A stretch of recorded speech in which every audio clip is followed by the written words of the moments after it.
korang tahu tak apa jadi pada 13 Mei 1969? Okey, tragedi 13 Mei 1969 ni dia merupakan salah satu peristiwa penting dalam sejarah Malaysia yang mana ia membawa kesan mendalam terhadap pembangunan politik dan sosial negara. Tragedi ni dia berlaku di Kuala Lumpur pada waktu petang sekitar pukul 5.30. Kerusuhan yang tercetus pada tarikh ni dia meninggalkan kesan yang amat tragis dengan kehilangan nyawa serta kerosakan harta benda yang besar. Sebagai contohnya dekat sini, kerosakan bangunan di sekitar Kampung Baharu dan kebakaran kereta. Peristiwa ni dia merupakan rusuhan kaum antara kaum Cina dengan kaum Melayu.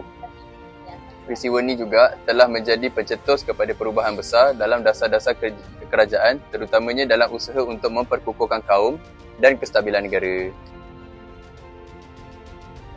Pada 16 Mei 1969, terjadinya hubungan antara kaum.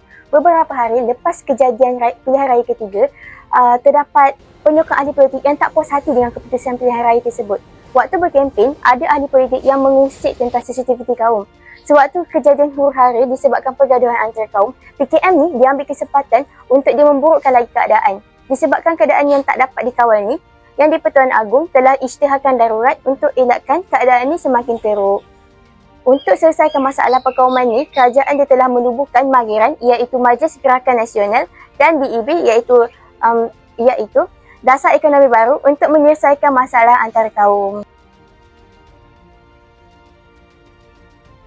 Antara punca berlakunya tragedi 13 Mei ini adalah yang pertama sekali, ketidakseimbangan ekonomi. Semasa kemerdekaan, wujud ketidakseimbangan ekonomi yang jelas antara kaum. Orang Melayu yang kebanyakannya tinggal di luar bandar tertinggal dengan pembangunan ekonomi berbanding dengan orang Cina yang mengikuti perkembangan ekonomi. Ketidakpuasan hati masyarakat Melayu terhadap keadaan ini menyumbang kepada ketegangan kaum. Yang kedua, isu politik dan pilihan raya. Pilihan raya umum pada tahun 1969 memperlihatkan pergerakan kuasa politik di mana Perikatan UMNO, MCA dan MIC kehilangan beberapa kursi penting kepada pembangkang, khususnya DAP dan gerakan yang mendapat sokongan kuat daripada masyarakat Cina. Kejayaan parti pembangkang ini dilihat sebagai cabaran kepada politik Melayu. Yang ketiga, sikap kaum. Persepsi dan prasangka antara kaum termasuk kebimbangan terhadap hak keistimewaan orang Melayu dan kedudukan kaum bukan Melayu dalam masyarakat Malaysia, menambahkan lagi ketegangan antara etnik. Dan yang terakhir sekali, kegagalan dasar perpaduan. Pada ketika itu, dasar-dasar kerajaan tidak sepenuhnya berjaya dalam menyatukan kaum-kaum di Malaysia. Masyarakat masih terpecah mengikut garis etnik dalam aspek sosial, ekonomi dan pendidikan.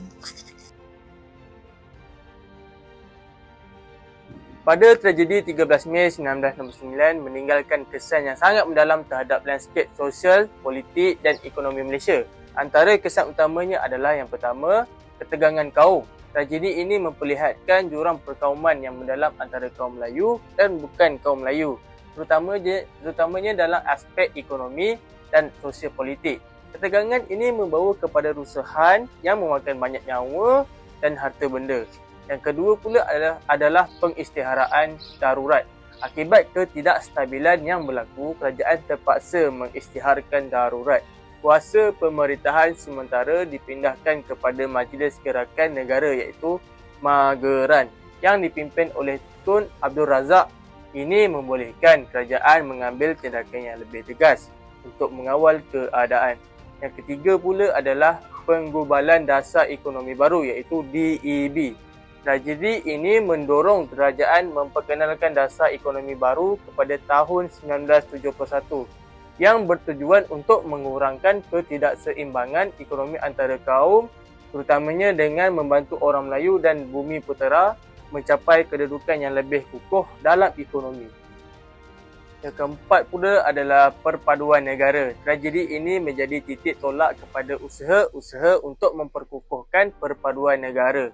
Beberapa langkah diambil termasuklah memperkenalkan Akta Sultan 1948 yang diperkukuhkan bagi mengawal ucapan dan tindakan yang boleh menjejaskan hubungan kaum.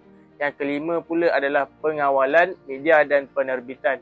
Kerajaan menggantung sementara penerbitan akhbar untuk mengawal penyebaran berita palsu dan mengurangkan ketegangan.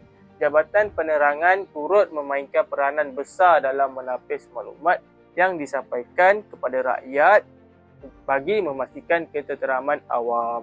Yang keenam pula adalah kesedaran politik dan pentadbiran. Tragedi ini menyedarkan kerajaan bahawa pentadbiran yang lebih baik dan adil diperlukan untuk menjaga keharmonian negara. Ia juga memberi tekanan kepada para pemimpin politik untuk lebih berhati-hati dalam menangani isu-isu berkaitan perkauman. Pelajaran dari peristiwa 13 Mei 1969. Yang pertama, pentingnya perpaduan antara kaum. Peristiwa ini menunjukkan bahawa ketidakfahaman antara kaum dan provokasi perkauman boleh membawa kepada keganasan. Justeru, keharmonian kaum perlulah sentiasa dijaga melalui persefahaman, toleransi dan hormat menghormati. Yang kedua, keseimbangan ekonomi.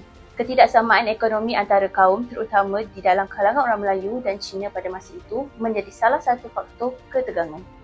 Ini membawa kepada pengenalan dasar ekonomi baharu (DEB) oleh kerajaan untuk mengurangkan jurang ekonomi antara kaum dan mewujudkan keseimbangan sosial. Yang ketiga adalah pentingnya kestabilan politik.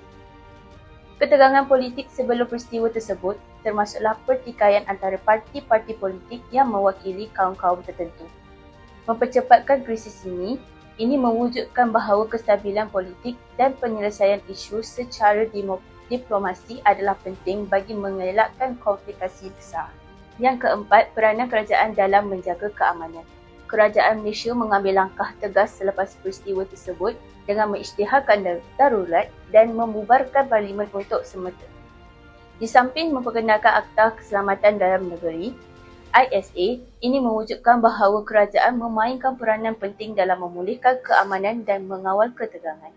Yang kelima adalah pentingnya pendidikan dan kefahaman sejarah. Peristiwa 13 Mei mengajar generasi masa kini bahawa sejarah pahit seperti ini tidak sepatutnya berulang. Pendidikan mengenali kepentingan, perpaduan dan kesedaran sejarah membantu rakyat Malaysia menghargai kestabilan yang ada hari ini. Sebagai kesimpulannya, tragedi 13 Mei 1969 merupakan titik hitam dalam sejarah Malaysia yang menjadi pengajaran penting dalam usaha untuk mengekalkan keharmonian antara kaum. Ia menekankan kepentingan toleransi, persefahaman dan kerjasama antara kaum dalam membina negara yang aman dan makmur. Melalui peristiwa ini juga, kerajaan boleh mengambil langkah tegas dalam memperbaiki hubungan etnik dan menangani ketidakseimbangan ekonomi yang menjadi antara faktor utama ketegangan antara kaum. Harapan saya bagi generasi masa kini dan yang akan datang agar terus belajar daripada sejarah ini, memastikan agar perpaduan kaum dipelihara, mengelakkan sebarang bentuk perpecahan yang boleh menggugat kestabilan negara. Semoga Malaysia terus melangkah maju sebagai sebuah negara yang harmoni, bersatu padu dan adil untuk semua lapisan masyarakat.